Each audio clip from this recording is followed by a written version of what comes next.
Nanti di hadapan Allah Subhanahu wa taala dia akan disidang selama 5.000 tahun. Makanya para ulama berikan pesan kepada kita semua, alangkah lebih indahnya di alam dunia ini kita baik-baik saja kepada hamba Allah yang lainnya. Biarin orang katain kita, yang penting kita tidak ngatain orang.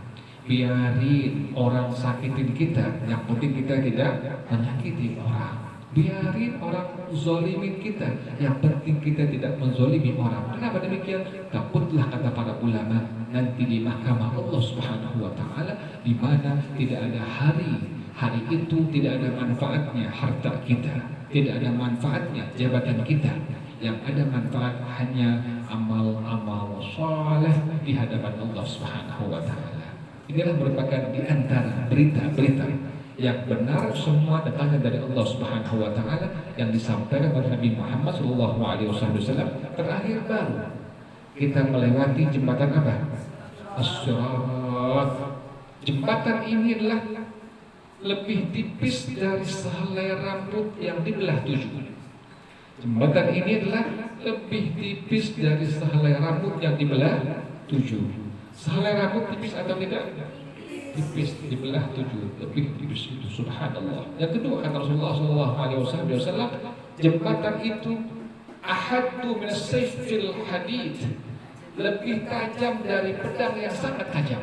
Allah subhanallah. Tetapi tidak berlaku untuk siapa? Untuk orang-orang yang beriman kepada Allah Subhanahu wa taala, beriman kepada Rasulullah SAW, maka Allah berikan jembatan tadi seperti jembatan yang sangat luas, yang sangat besar, yang bila melewatinya tergantung amal ibadahnya. Ada orang yang merangkak-rangkak, di bawah itu jembatan ada neraka jahanam. Jadi masing-masing hamba Allah Subhanahu wa taala masing-masing melewati itu jembatan As-Sirat, yang dimana di bawahnya dia melihat ada neraka jahanam. Allah, makanya Nabi berdoa kepada Allah dengan kalimat Allahumma inni a'udzubika min adzabi jahannam wa min adzabil qabri.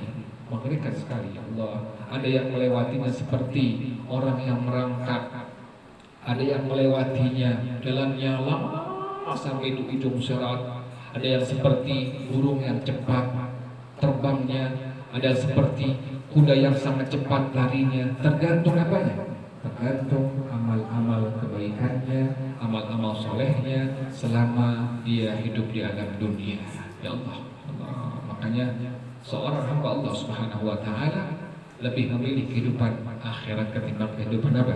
Kehidupan dunia. Kata Allah Subhanahu wa taala, "Walal akhiratu khairul laka minal ula, walal akhiratu khairu wa abqa." Makanya prinsip yang benar, kata Allah Subhanahu wa taala, "Wabtaghi fima ataqallahu ad-daral akhirata wa la tansa nasibaka minad dunya." Ini prinsip seorang mukmin, seorang mukminah, seorang muslim, seorang muslimah. Cari akhirat, jangan lupakan dunia. Jangan dibalik ya. Jangan dibalik, cari dunia, jangan lupakan. Kalau dibalik nanti pada akhirnya pasti dunia yang dikejar, akhirat dia akan tinggalkan. Makanya prinsipnya kata Allah Subhanahu wa taala tadi, kata Allah Subhanahu wa taala, "Wabtaghi fima ataqallahu ad-daral akhirata." Yang pertama itu, cari akhirat. Kalau sudah cari berarti diapakan? Dipaksakan. Kalau sudah dicari berarti harus diapakan? Dipaksakan. Paksakan baca Quran, paksakan qiyamul lail, paksakan baca tasbih, paksakan duha, paksakan kerjakan qobliyah, paksakan kerjakan ba'diyah, paksakan membaca tasbih, paksakan setiap ibadah. Jangan santai-santai. Kenapa demikian? Karena tadi kita mencari akhirat dan jangan melupakan apa? Melupakan dunia. Artinya tetap kita usaha, tetap kita bisnis, tetap kita dagang, tetap kita kerja. Itulah prinsip hidup bagi seorang mukmin, seorang mukminah, seorang muslim atau seorang muslimah. Dan sekali lagi para jamaah sekalian, kata Allah Subhanahu wa taala, "Afa bihadzal hadithi antum mudhinun." Namun wahai orang-orang Mekah, orang-orang kafir, orang musyrikin, apakah kalian dengan berita-berita yang Nabi sampaikan dari Allah Subhanahu wa taala, kalian semua meremehkannya? Kalian semua menganggap itu bukan dari Allah Subhanahu wa taala. Makanya kita selaku hamba Allah Subhanahu wa taala wajib sepenuh hati kita beriman terhadap berita-berita yang Nabi sampaikan. Adanya sakratul maut, adanya kubur, adanya hari bangkit, adanya mahsyar, adanya pertanyaan dari Allah Subhanahu wa taala, adanya hisab terakhir. Kata Allah Subhanahu wa taala, fariqun fil jannati wa fariqun fis sa'ir. Setelah melewati asyirat baru sebagian masuk ke dalam surganya Allah Subhanahu wa taala, sebagian masuk ke dalam nerakanya Allah Subhanahu wa taala. Terakhir itulah finalnya, itulah terakhir perjalanan hidup seorang hamba Allah Subhanahu wa taala. Hanya dua pilihan, surga atau neraka. Dalam surga sudah Allah kasih tahu melalui Nabi Muhammad SAW. Dalam neraka pun sama demikian, sudah Allah kasih tahu melalui Nabi Muhammad SAW. Wallahu a'lam bishawab. Silahkan berjamaah sekalian, mungkin ada yang bertanya.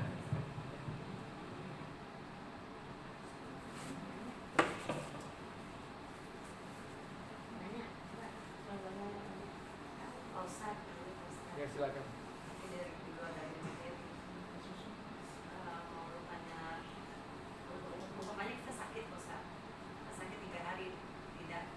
Tidak bisa sholat, tidak bisa menjalankan sholat walaupun pakai bahasa Islam, kalau nggak bisa.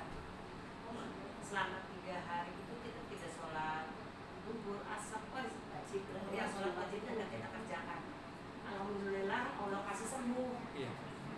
Nah, terus saya menjalankan sholatnya, umpamanya sholat duhur, saya melaksanakan sholat duhur, terus mengkodonya sampai 3 kali, niatnya kode hari ini, kode hari ini gitu. Begitupun sama sholat-sholat wajib yang lainnya. Itu bagaimana Ustaz? Boleh enggak? Iya. Jadi bagaimana cara mengqadha sholat dari sholat yang kita tinggalkan? Caranya bagaimana? Caranya kapanpun waktu sesempat kita diperbolehkan pada hukum agama. Jadi tidak mesti sama waktunya. Tidak mesti zuhur diqadhanya di waktu zuhur, asar diqadhanya di waktu asar. Kapanpun waktunya maka diperbolehkan kita untuk mengqadhanya. Misalnya kita sempatnya pagi habis duha, setelah duha kerjakan qadhaan subuh. Jadi diperbolehkan seperti itu. Kita sempatnya misalnya siang, udah senggang waktu siang, kita udah santai, habis zuhur kerjain asar, qadhaan asar diperbolehkan, atau qadhaan subuh diperbolehkan, atau satu waktu itu kita qadha subuh, zuhur, asar, maghrib, isya diperbolehkan. Artinya 24 jam sesempat kita, seluang waktu kita, silahkan mengqadha sholat wajib yang pernah kita tinggalkan. Tidak dipaksakan sehari harus misalnya 10 waktu, tidak. Semakin saja kita usahakan, kita niatkan, ya Allah saya niat ingin mengqadha sholat wajib yang pernah saya tinggalkan ya Allah. Misalnya ketika kita qadha berusaha semaksimal mungkin, ternyata kita sampai, ajal sampai, maka setiap dari sholat yang kita tinggalkan insya Allah akan diampuni oleh Allah Subhanahu wa taala. Kenapa demikian? Karena sudah ada apa? Ada upaya, ada usaha, dan bahkan sudah ada niat di hati kita untuk mengerjakan setiap sholat qadha yang pernah kita tinggalkan. Demikian dari caranya, bebas diperbolehkan selama 24 jam kita untuk qadha. Yang kedua adalah lebih baiknya sholat sunnah tidak kita kerjakan. Bila kita ada qadhaan yang terlalu sangat banyak, maka lebih baiknya sholat sunnah tidak perlu kita kerjakan. Kerjakan saja lebih baiknya qadhaan sholat fardu yang pernah kita tinggalkan. Kecuali hanya misalnya 3 hari atau seminggu terselingi dengan sholat sunnah tidak apa-apa. Tapi kalau sudah yang tahunan, meninggalkan sholat yang wajib tahunan, misalnya setahun yang lalu dia pernah tidak sholat sama sekali, kemudian dia baru tahun ini dia ingin mengkodoknya, lebih bagusnya adalah kata para ulama, jangan mengerjakan sholat-sholat yang sunnah. Kerjakan saja kodoan dari sholat yang pernah dia tinggalkan selama setahun tadi. Kenapa demikian? Kalau sudah sampai ajalnya, kata para ulama mengatakan orang ini pasti dosanya sebab meninggalkan sholat yang fardu tadi akan diampuni oleh Allah Subhanahu wa taala. Demikian, Allahu a'lam bishawab. Saya mau nanya, beliau sangat merinding banget sama hisab-hisabnya Allah yang bertahap sekian tahun, sekian ribu, sekian. Jadi gimana sama istighfar kita, Ustaz, meringankan hisab kita kan begitu, Ustaz, dengan istighfar yang kita baca sama istighfar yang murid atau anak kita yang dibaca gitu kita. Seperti apa, Ustaz? Ya, jadi dalam tasawuf itu ada khauf, ada raja. Dalam tasawuf itu ada khauf, ada raja. Khauf itu apa? Takut kepada Allah. Harus hati kita takut kepada Allah. Yang kedua harus ada raja. Harus ada harapan. Pasti kita mendapatkan ridha Allah. Pasti mendapatkan ampunan Allah. Pasti mendapatkan rahmatnya Allah. Dua-duanya harus sejalan, seiring. Tidak boleh hanya satu saja. Tidak boleh takut, tidak boleh. Yang kalau sudah takut saja dan ada optimis, pesimis yang ada. Makanya harus dua-duanya. Atau hanya rojak saja, nanti juga Allah ampuni. Akhirnya kebablasan. Akhirnya maksudnya dikerjain. Nanti kalau udah tua, udah tobat baru insan. Tapi akhirnya karena rojaknya ketinggian. Nggak boleh rojak saja, nggak boleh harapan saja, sementara tidak ada rasa takutnya. Harus seiring sejalan dua-duanya. Selama kita hidup dalam dunia, dua-duanya wajib seiring sejalan. Harus ada takut di hati kita kepada Allah Subhanahu wa taala, harus ada harapan. Pasti kita akan mendapatkan ridha-Nya Allah, mendapatkan rahmatnya Allah, mendapatkan ampunan dari Allah Subhanahu wa taala. Jadi tadi mendengar tadi, ya Allah, hisab seperti itu. Kemudian panjang kita punya proses hidup dalam dunia sampai ke akhirat menjelang kita sampai di pintu surga atau neraka. Yang ada dua-duanya harus jalan. Takutnya mesti ada, rasa berharapnya mesti ada. Demikian wallahu a'lam. Makanya ada doa dari Rasulullah SAW, Allahumma maghfiratuka awsa'u min dunubi wa rahmatuka arja indi min amali. Ya Allah, ampunanmu ya Allah lebih sangat luas dari dosa-dosaku, dan rahmatmu ya Allah lebih aku harapkan daripada amal-amal ibadah yang aku sedang kerjakan. Inilah doa yang Nabi ajarkan dengan kalimat tadi, Allahumma maghfiratuka awsa'u min dunubi wa rahmatuka arja indi min amali. Demikian wallahu a'lam bishawab.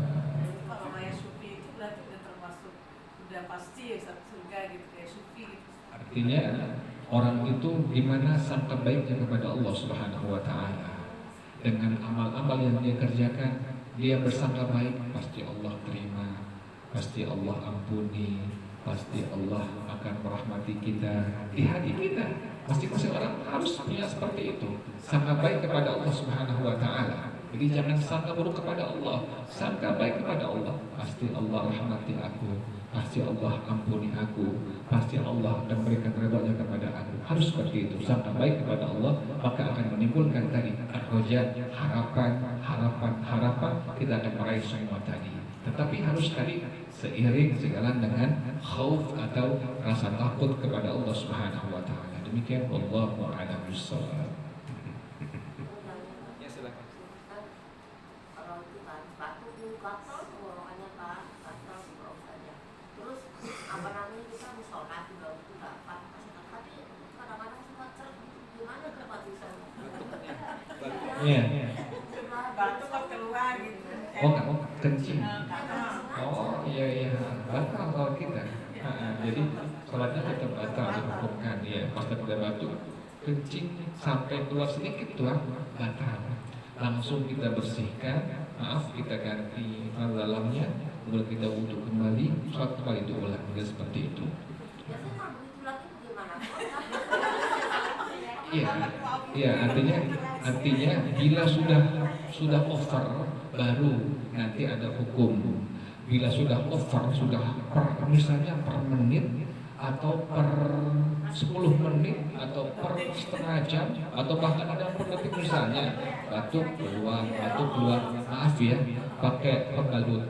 Nah, pakai pembalut. Jadi kita sebelum sholat kita bersihkan dulu pakai pembalut, kemudian kita sholat. Pas batuk kita keluar lagi itu najis, maka dihukumkan sah sholat kita. Ini bila sudah over tadi batuknya sampai keluar kencingnya. Demikian. Wallahu a'lam bishawab.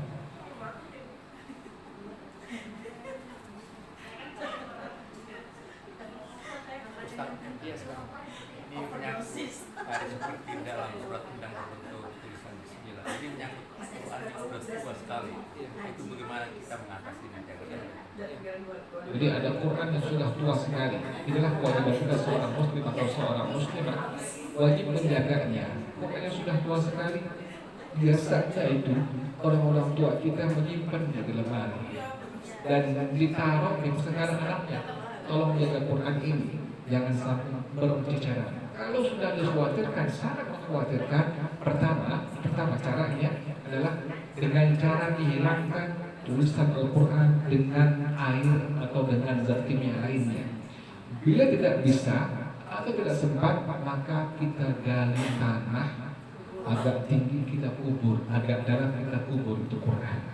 Bila tidak bisa juga, maka Al-Qurannya kita bakar dan abunya kita pendam di dalam tanah. Itulah solusinya bila kita mendapatkan Quran yang kita punya sudah tua usianya. Tapi lebih bagusnya ini tetap disimpan untuk Quran di sebuah tempat atau di kota. Kita pesankan anak kita, tolong jaga Quran ini. Ini merupakan kalam Allah, wajib kita hormati, wajib kita muliakan. Demikian. Wallahu a'lam bishawab. Setiap daerah itu pasti ada Quran tuanya. Setiap daerah kampung itu pasti ada Quran tuanya. Per kampung ada Quran yang paling tua, bisa dijaga oleh kepala adatnya, kepala sukunya. Bisa demikian. Wallahu a'lam bishawab. Ya silakan. Ya silakan. Kita lagi baca Quran nih, tinggal sedikit nih, terus lepas tuh.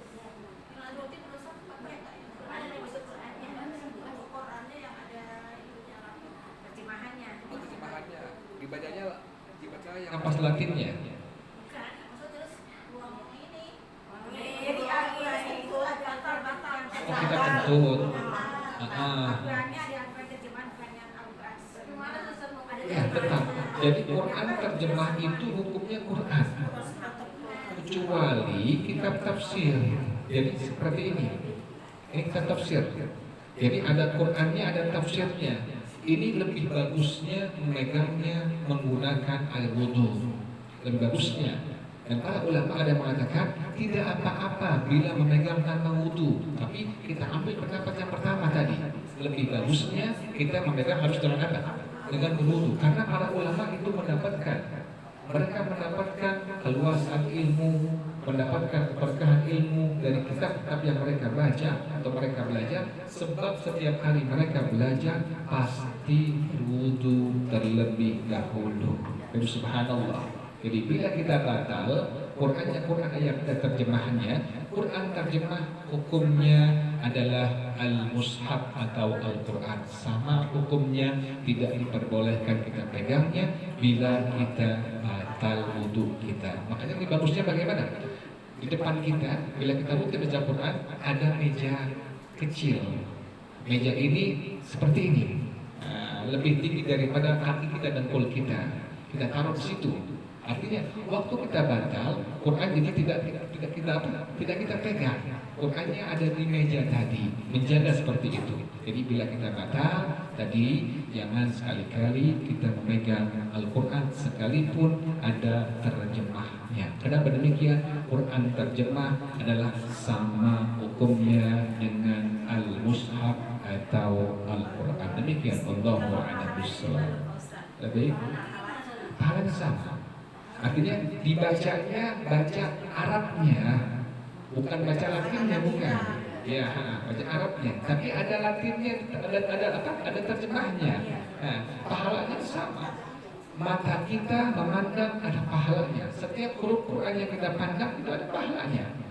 Baca Quran kita, lisan kita ada pahalanya. Ada orang yang nggak baca, nggak melihat tapi mendengar Quran, ada pahalanya. Subhanallah. Misalnya kita lagi ada teman baca buku kita nikmati, ya Allah enak suaranya. Itu dengernya ada pahalanya. Subhanallah. Jadi iya, gajinya gaji kuping. Kupingnya yang dengar dan kuping yang ngaji. Itu subhanallah. Dengar Quran yang sedang dibaca ada pahalanya. Misalnya kita naik motor ini, ada masjid, ada pengajian Quran. Kita naik motor sambil dengar itu Quran. Kuping kita itu yang dengar ada pahalanya dari Allah Subhanahu wa taala. Apalagi ada seorang muslim atau seorang muslimah dia baca Quran, dia melihat Al-Quran, dia mendengar Al-Quran, subhanallah. Jadi zahir batinnya pasti mendapatkan pahala. Yang paling penting adalah setiap Quran yang kita baca turun rahmat Allah Subhanahu wa taala. Makanya satu rumah, satu kampung yang memang di dalamnya ada orang yang baca Quran itu ada masuknya. Lain kita masuk rumah yang nggak pernah dibacakan apa? Al-Quran, panasnya itu terasa. Tapi kalau rumahnya sederhana, tidak besar, rumahnya biasa-biasa saja, tapi dibacakan Quran, dibacakan selawat, kita masuk ada kenapa demikian? Karena di rumah tadi turun rahmatnya Allah Subhanahu wa taala. Demikian wallahu a'lam bishawab. Bagaimana kalau Anda belajar menggunakan alat efek ya, sekolahan, atau gurunya boleh nggak pasang dengan Al-Quran? Jangan, nggak boleh, jangan, nggak boleh, ya, jangan, nggak boleh. Jadi lebih kita pegang pendapat ulama. Ya. Jadi sekali lagi tidak diperbolehkan seorang wanita yang sedang haid untuk memegang Al-Quran. Demikian Allah a'lam bishawab. Lagi silakan. Islam.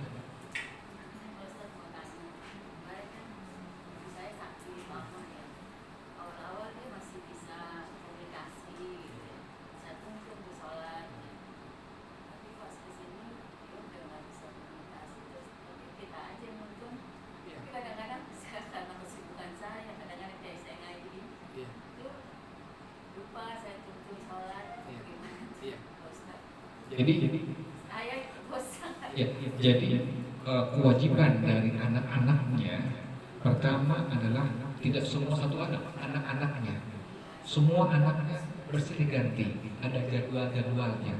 Untuk pertama lebih perhatikan ibadah dari orang tua kita yang sudah istiqomah dia kerjakan. Biasanya orang yang sudah istiqomah dia minta tolongin dong, butuhin seperti itu. Pas dia pengen sholat, dia pasti tanpa kita komandokan, tanpa kita perintahkan, sudah dia kerjakan sekalipun di hatinya. Kenapa demikian? Urutannya pertama adalah berdiri. Bila tidak mampu boleh duduk. Bila tidak mampu maka diperbolehkan berbaring. Berbaring tidak mampu maka diperbolehkan celentang. Celentang tidak mampu maka diperbolehkan menggunakan isyarat bola mata kita. Tidak mampu juga maka sholat menggunakan hati kita. Semua gerakan-gerakan, semua bacaan-bacaan maka dilakukan dengan hati kita. Itu terakhir. Ini menunjukkan kata para ulama, sholat yang wajib itu adalah hukumnya wajib dikerjakan madama aqluhu thabitan, selama akal itu orang masih berfungsi maka wajib untuk dikerjakan. Makanya orang yang istiqamah sembahyang sampai dalam kondisi pikun ya. Saya menemukan ada orang tua pikun itu kerjaannya bukan minta makan kepada anaknya tapi minta sholat. Padahal sudah zuhur, sudah sholat, ini minta. Tadi saya belum sholat zuhur, kata anaknya, ibu sudah belum sholat lagi zuhur. Memang di masa sehatnya ini orang tua memang ahli ibadah. Jadi kita selaku anak lebih bagusnya bersilih ganti perhatikan tadi. Terutama yang paling utama adalah ibadah dari orang tua kita, dan yang pokok yang wajib sholat 5 waktu kita wajib untuk mendampinginya. Jadi ada jadwal anak-anaknya, anak 5 diberikan jadwal. Hari ini si A, besok si B, besok si C. Iya, Cuma iya. saya aja. Anak Ya, satu. ada cucu atau ada saudara atau ada tetangga kita minta tolongnya, artinya silahkan diperbolehkan seperti itu. Jadi selama kita masih ada saudara, teman, tetangga, kerabat yang memang mau peduli dengan orang tua kita, dan minta tolong kepada mereka semua. Jadi selama kita bisa, kita. Kalau kita tidak bisa, maka serahkan kepada saudara kita, pada anak kita, atau pada tetangga kita yang peduli terhadap ibadah dari orang tua kita. Demikian Allah a'lam bishawab.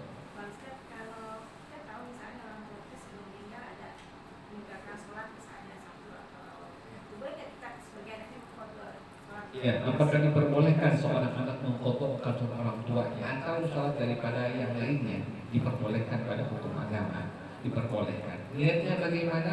Pas kita mengucapkan takbiratul ihram, Allah, niat kita, aku niat sholat fardu zuhur qodaan untuk sebutkan nama siapa? Fulan bin Fulan atau Fulanah binti Fulan. Apakah diperbolehkan pada hukum agama? Yang diperbolehkan pada hukum agama. Tapi jangan lupa dari niat seperti itu, pas kita mengucapkan Allah, kita masuk di hati kita kalimat aku niat sholat zuhur qodaan untuk sebutkan namanya siapa, Fulan bin Fulan al-Kabar. Jadi diperbolehkan pada hukum agama mengkodokkan sholat yang wajib dari seorang yang telah meninggal dunia. Demikian Allah a'lam.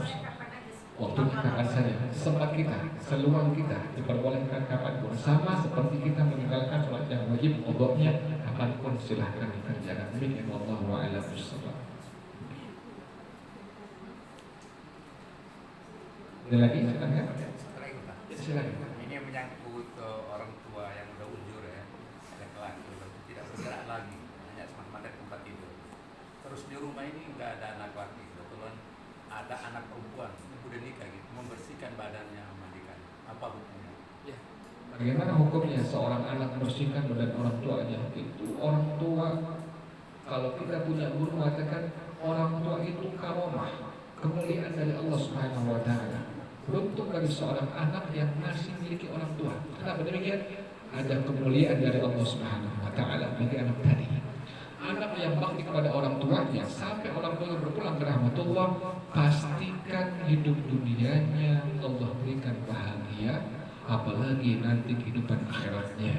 Karena orang tua itu demikian kata Rasulullah SAW, sangat luar biasa. Ada seorang anak yang dia ahli maksiat, dia ahli dosa. Pokoknya dosa apapun sudah dia kerjakan, tapi dengan orang tuanya luar biasa, memuliakan, menghormati, sangat taat. Kata Rasulullah SAW, anak yang seperti ini adalah anak yang pasti mendapatkan keridhaan Allah Subhanahu wa taala. Jadi subhanallah, gara-gara dia membuat senang orang tuanya, gara-gara dia memuliakan orang tuanya, dia mendapatkan keridhaan Allah Subhanahu wa taala. Ada seorang anak yang saleh, seorang anak yang salehah, ahli ibadah, tapi dengan orang tuanya durhaka, tidak memuliakan orang tuanya, maka ini anak pastikan mendapatkan murka dari Allah Subhanahu wa taala. Jadi apakah kita selama hidup di alam dunia, apakah bakti kepada orang tua kita? Bila sudah berpulang ke rahmatullah, maka jangan lupa bakti kita tetap ada. Dengan cara apa? Dengan cara minimal kita setelah baca Quran, kita kirimkan, ya Allah, saya kirimkan pahala bacaan Quran saya untuk orang tua saya. Sebutkan namanya siapa. Atau dengan doa minimal dengan kalimat Rabbighfirli wali walidayya warhamhuma kama rabbayani shaghira. Demikian wallahu a'lam bishawab. Lagi silakan. Al-Fatihah. A'udzu billahi minasyaitonir rajim. Bismillahirrahmanirrahim. Alhamdulillahirabbil alamin arrahmanirrahim maliki yaumiddin.